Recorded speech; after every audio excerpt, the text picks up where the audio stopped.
Is anyone else scared right now and worried and confused about what's going on around the world and heartbroken for the innocent people who are being hurt? Because I am, and as a singer, songwriter, painter, it's my job to create an escape full of hope for the world. And I can't because I have writer's block because I'm so worried. The news, all of it, I haven't known what to do, what to write about, what to create. And then it hit me. One of the most important days in world history happened 60 years ago, right here in Key West. In 1962, more than 100,000 soldiers and airmen, deadly accurate anti-aircraft Hawk missiles. 50 steps from my front doorstep, right here in this house. When Soviet freighters were carrying ballistic missiles to Cuba. Did your history teacher tell you about this in school? Because mine certainly didn't. They were probably too busy calling me names or making fun of me because I was a creative kid and I was different. But anyway, we should be teaching this. This is a big deal in world history. And President Kennedy called for a showdown. And I'm like, wait, why don't more people talk about this? Do people not know about it?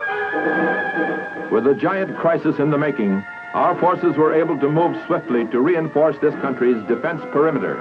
Because I think they should know about it. And then I thought if I dig into this story and gain a little bit of perspective, maybe I'll be inspired and it'll give me a little hope that I can then share with you guys. So, you guys want to go on an adventure in a search for hope? Come on. Okay, we're on our way to pick up some pictures. Stay tuned. Right, Truffles? Okay, so I got the pictures.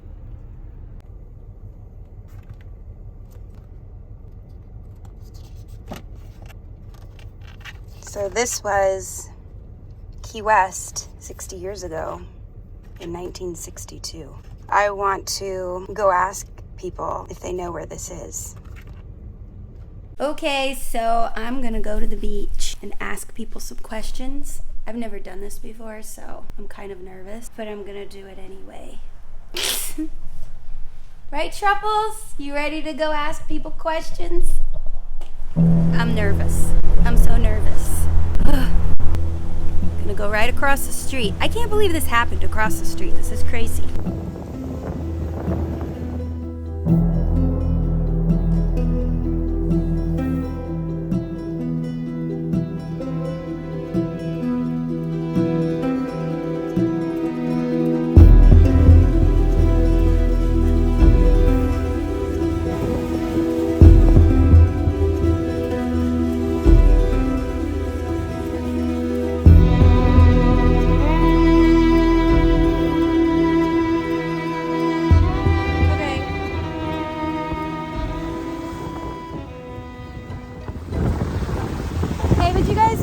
Question for my YouTube channel? Okay. Sure? So, yeah. It's easy. Well, I did not invite them this time, so. Okay, I'm learning quickly that people don't want to be on camera or answer questions. I had some really mean school teachers that used to make fun of me if I didn't know the answer to something, so that's probably where that stems from, and I can totally sympathize with that. But that's so sad because we need to be curious, you know? It has to do with the space program, right? Nope. The car be right there on the beach. I don't know, like Daytona Beach somewhere? This is the Cuban Missile Crisis, taken right here. Oh, really? Is it? Yeah. Do you recognize this picture? I do not, no. What about this one? Not that one either, no. What about this? I recognize the tour train, but not the photo itself. So right here. Yeah, it sure is. Crazy, right? Yeah, it's very cool. All right, thank you. Yeah, thank you. Finally, somebody's excited. Have you guys seen this picture before? No. Do you know what this is of? In 1962, and you're sitting right where these weapons were. Yeah, a little bit of history. JFK made sure that we didn't go to nuclear war. Hopefully we can keep the same thing with no nuclear war. All right, thank you. Have you guys ever seen this picture? No? So this is when the Soviets were caught with nuclear weapons in Cuba. This photo's taken right there on this beach. Oh, wow. Right? Yeah, Cuban Missile Crisis.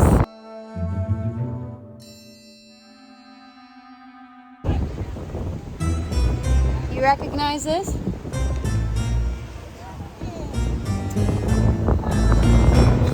Cuban Missile Crisis. You know where this photo is taken? Right here. Yep. Thank you. Yeah, Yeah, that's truffles. truffle. Yeah. Yep. All right, thank you.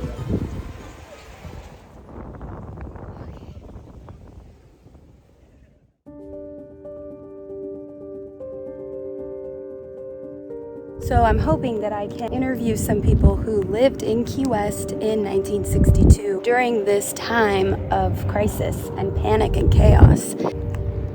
It's interesting to me, you know, and I think that by getting some information and some stories from people who have been through this before, might be able to kind of shed some light on hope. Hopefully, I'll get to do that. Hey, Sheri, I just wanted to know if George would be cool if I interviewed him about what it was like to live here during the Cuban Missile Crisis. Awesome. Okay, cool. Okay, I'll see you soon. Thanks. Bye-bye. George Cabanas is going to let me interview him about what it was like to live here during the Cuban Missile Crisis. Whoa. Okay, so I just got the phone call. I'm gonna go do some interviews. Jess is here to pick me up. Okay. Wait till I tell you what I'm doing. Ride for K-Mac? George Cabanas' nephew, Raymond, was the pilot who took us up in the biplane in Key West to shoot the music video for my song Duval Street. You can find it in the link above.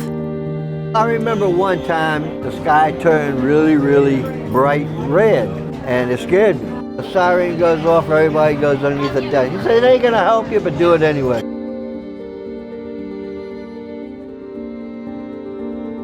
People forgot about this. We came close to the destruction of the whole world. Right.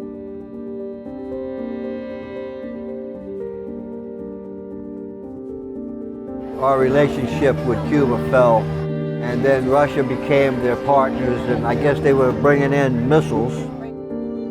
And we had this blockade, and at that point I was 12 years old.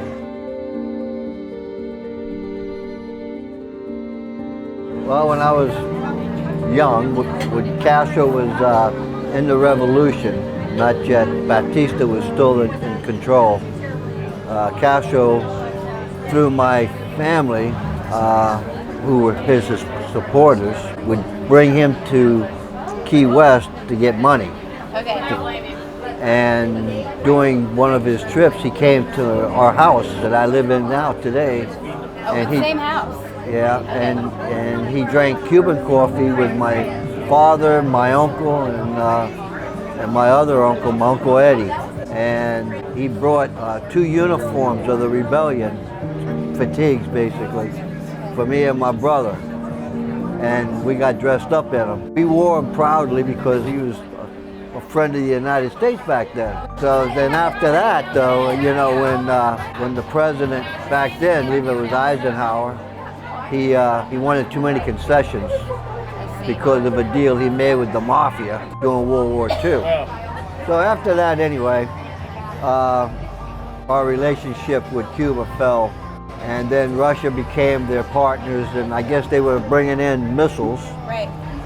And we had this blockade, and at that point I was 12 years old, and we had drills every day. You hide underneath of a desk for an atom bomb. Everybody, Right. Yeah, we used to laugh at it, you know, like, okay. Right, right. You know, Did you have any idea that we would have missiles on the beach ever? Oh yeah, Or were you just- yeah. Actually, I had a vessel, a boat, that was, I anchored it right off of Smathers Beach. Really? It's so hard to tell. My boat used to anchor right out there. George's boat. Could be. Never know. Possibly, maybe, it's very possible. That's wild. I went back for my boat and it was gone. The Army took it. And I went to the guard gate and I said, hey, I need to get my boat. And the guy said, you can't get your boat. And I said, why not? He said, that's our boat. I said, no, that ain't your boat, that's my boat. Well, apparently an officer heard me talking to the guy, and he came over and he said, is that your boat, kid? I said, yes, sir. He says, go get it.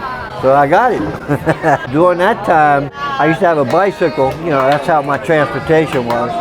Well, I'd be on my bicycle to get my boat. And there's 50 caliber machine guns about every, I don't know, I'd say about every 500, 600 feet on the beach. Then they put the missiles there. Everybody was going through there and they were like, wow, you know. Our phone was tapped. Was everybody's tapped? No. Just My family was in Cuba. I see. And my last name is Cabanas, so, you know, gotcha. we were commies, Yeah, you know what I mean? even though you weren't the bad guy, they were No, because my father was in World War II in the Navy. Gotcha. My Uncle Eddie was in Alaska in the Army. Okay. My Uncle Julito, who was in Cuba, he was a merchant marine. I got you. So, I mean, we were very patriotic. Right. And then the FBI come and talk to everybody in the neighborhood.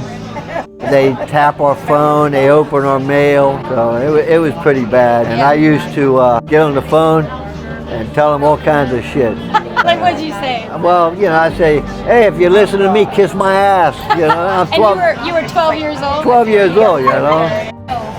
If you had any advice for the younger people, the generations to come, how to handle it no matter what?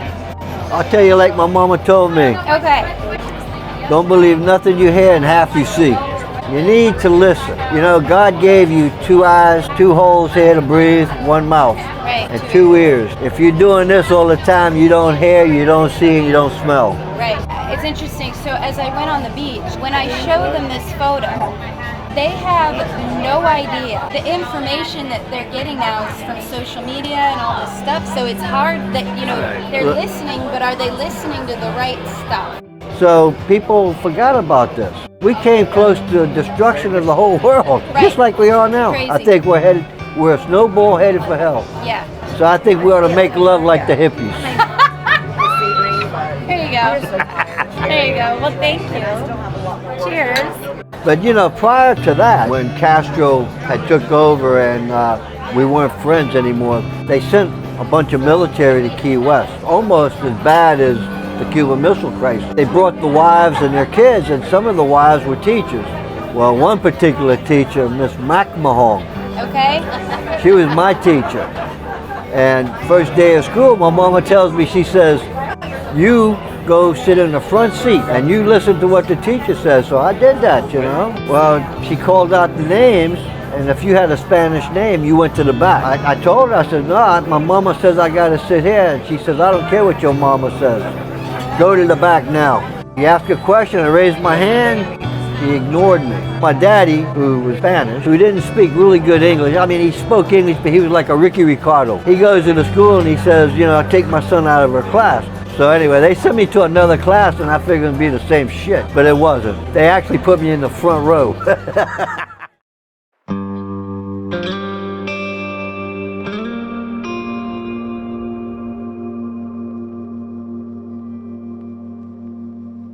Okay, so we are taking a drive back here. This is where they had the towers. This is crazy.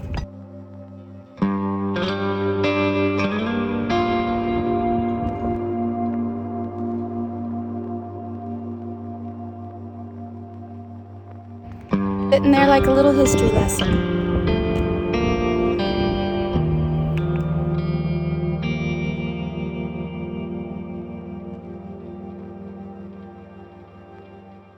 Check this out. This is wild.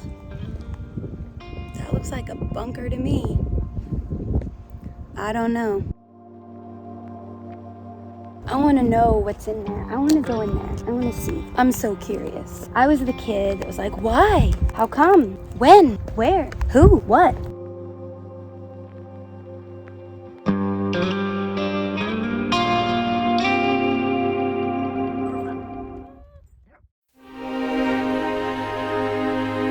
While the world experiences things that shatter our hearts, I send all of my love. We must not forget our past so we can make the world a better place.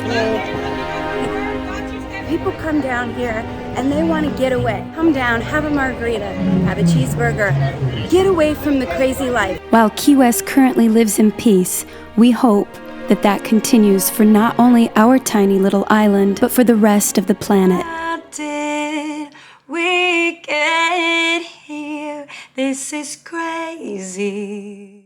Luckily, I was inspired enough to start writing a special song for all of you, coming very soon. Thank you so much for watching.